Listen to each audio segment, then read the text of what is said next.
Oh, please welcome Matthew Wolfenden.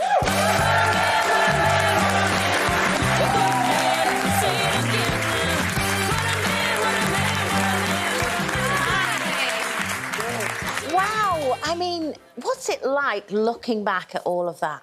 All of those hairstyles. Yeah. But incredible storylines all the way through, really. Yeah, thank you. Yeah, it has been. And the cancer storyline for me was one of the big ones. And a lot of amazing things came off the back of that. I did the first reel for Monty when we did the strips with testicular and prostate cancer. And, the response I got from that was astonishing. Yeah, like young lads getting in touch saying they'd checked themselves because of that and found lumps and gone to the doctor. And so... a big impact. Storylines like that are really worth their weight in gold. It's going to be, or it is already, it must be so hard for you to say goodbye. It was. It was only 2 weeks ago, and it was so emotional to say goodbye to particularly Joe Warren, who plays Jacob. He's grown up with me. He started when he was 7. He's 21 now. Wow. And he's grown up with me, and I've seen him through some hard times in his life. And you can hear it in my voice now. It's emotional. It's really emotional to kind of leave him. And I do feel like he's a third son of mine. Fourth. Oh, sorry, I've got 3 sons of my own. A fourth son. It was really emotional. 2 weeks ago. Well, but, yes. What made you actually take the choice at this particular moment? So this amazing role came up. This opportunity to play Buddy in Elf the musical came up, and one of my favourite films, by the way. One of mine part too. To get for you. Will Ferrell's like a hero of mine, so to be saying the words that he said is incredible. But this opportunity came up, and it was kind of now or never. It's like I need to.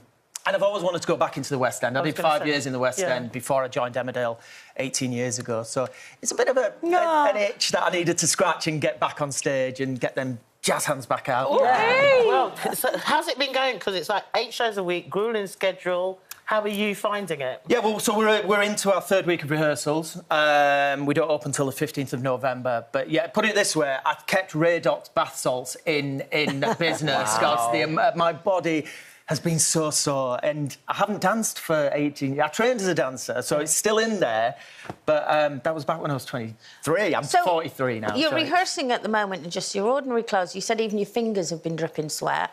Yeah. What's it going to be like for you then when you put that costume on? That's the tights, yes.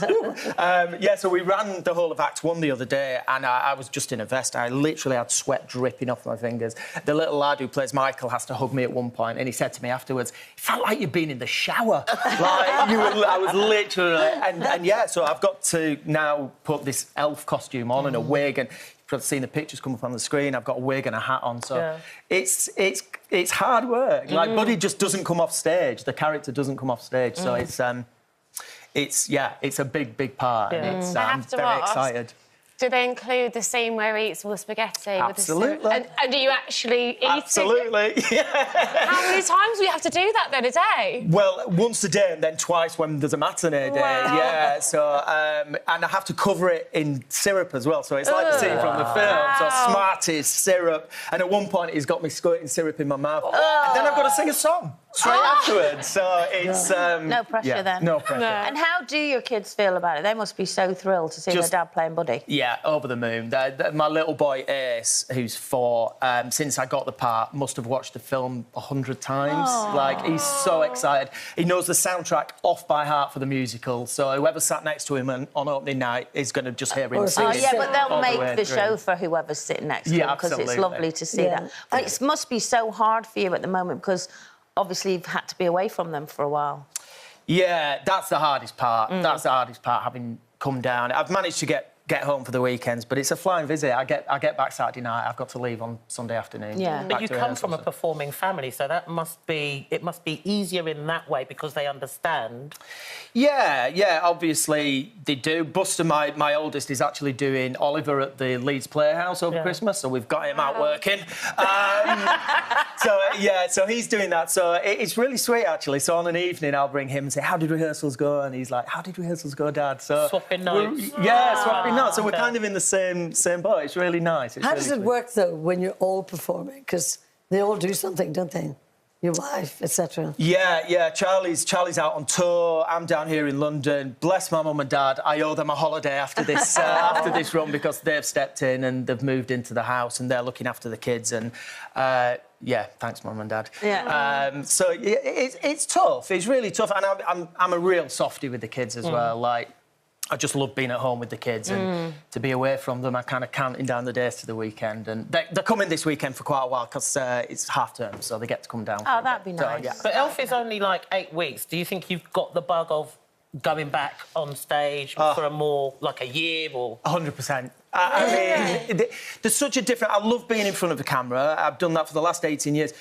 But being in that room, and even just with a few people watching, getting them laughs, getting them immediate laughs, you don't get that on camera. And to say them lines and get a laugh there's nothing better. And now, in a few weeks' time, we'll be putting it in front of 2,000 people. And to hear that, well, hopefully. Hopefully hear them laughs coming back. It's I mean, be it sounds like you're absolutely loving every minute of it already. Yeah. So...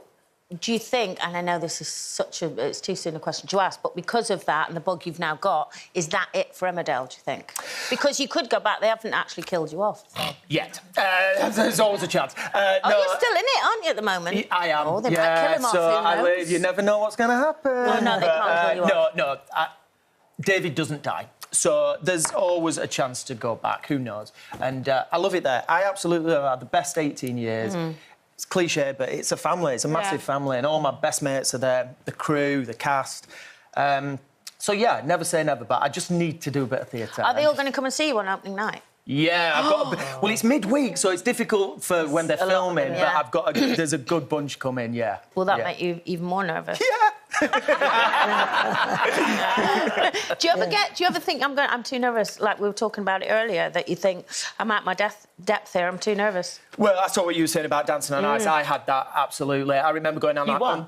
I did win, but I remember going on ice for the first time and going, I've made the worst mistake of my life here. This is ridiculous. And I must admit, I came home after the first day of Elf rehearsals going, laying in a bath of Radox bath salts. What have I done? Because it's intense and it's hard and it's not what I've been used to for the last 18 years. Yeah. And, But although it's intense, obviously you love it. love it.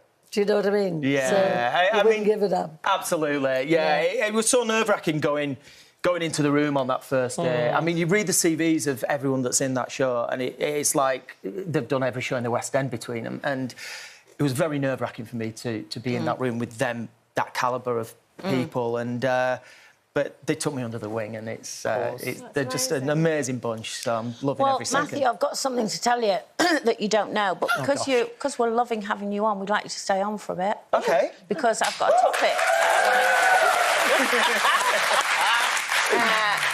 Because it's a sad topic, actually, but I know you will relate to this because I wanted to share some sad news from my family with you all. Our beloved pet pygmy goat, Dave, passed away last week. There he is. Look. And I have to say, I was actually so surprised at how upset I was about it. I don't know why, because I love all my animals. But obviously dogs and cats are in the house and they become part of it. You know, with the goats, I loved them, but I didn't realise how much I would cry over this goat for 2 solid days. Like, we did everything we could, and I just had to let him go.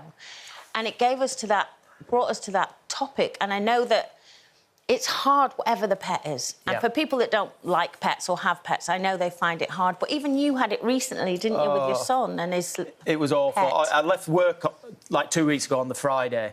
So obviously a very emotional day. I was in tears and then I got home. I was like, right, calm yourself down now. And I went to feed my little boy's hamster, Bowie's hamster, and he was asleep and the hamster had died. And I just sobbed. I was in the garden, on my knees, in the rain, burying this hamster with a spoon. And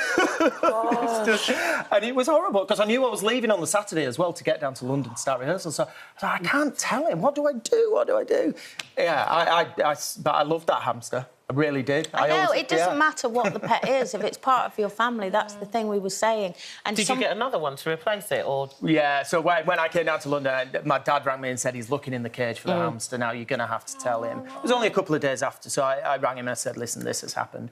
And my mum and dad took him out the week after and bought him a new hamster. Because people always ask, don't they, when you lose a pet, the first question they ask is, are you going to get another one? Yeah.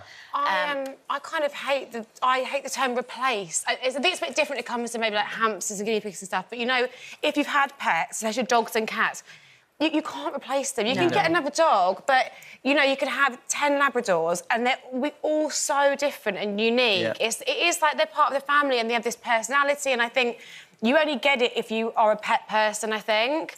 And then it's the word replace, it just feels... You know what I mean? But Yeah, you can never replace.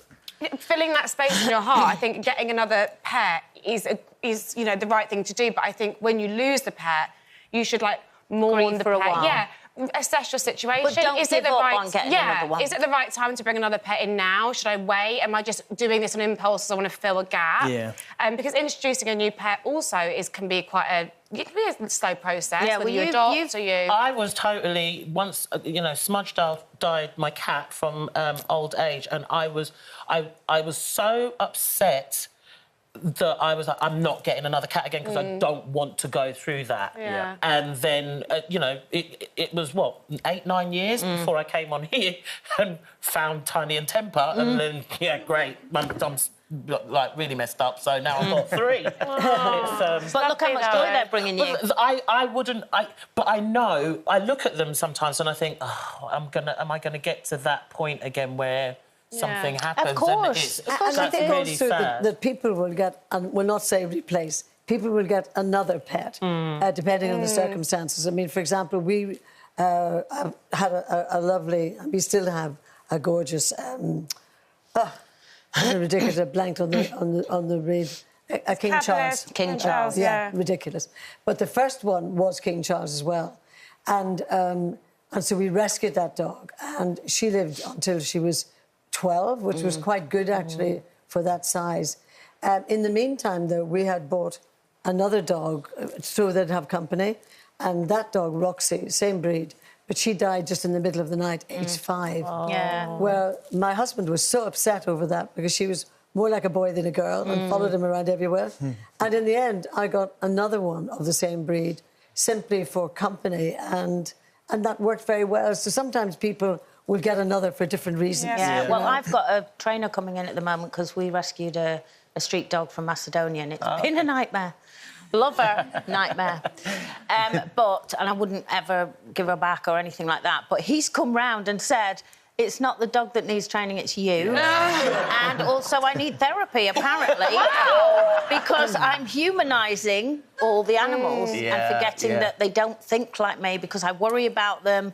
I'm like, oh, they look really sad, they look really hungry, and I make excuses for her bad behaviour. Well, she was a street dog, and people... And he went, she doesn't know, she's got a great house now. She doesn't think like that, you know. So apparently I need therapy and a diet, according to... Honestly...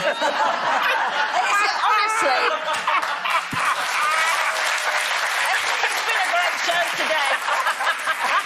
But, Matthew, can I just thank you for staying on longer My and sharing pleasure. your story with us. Matthew Wolfenden.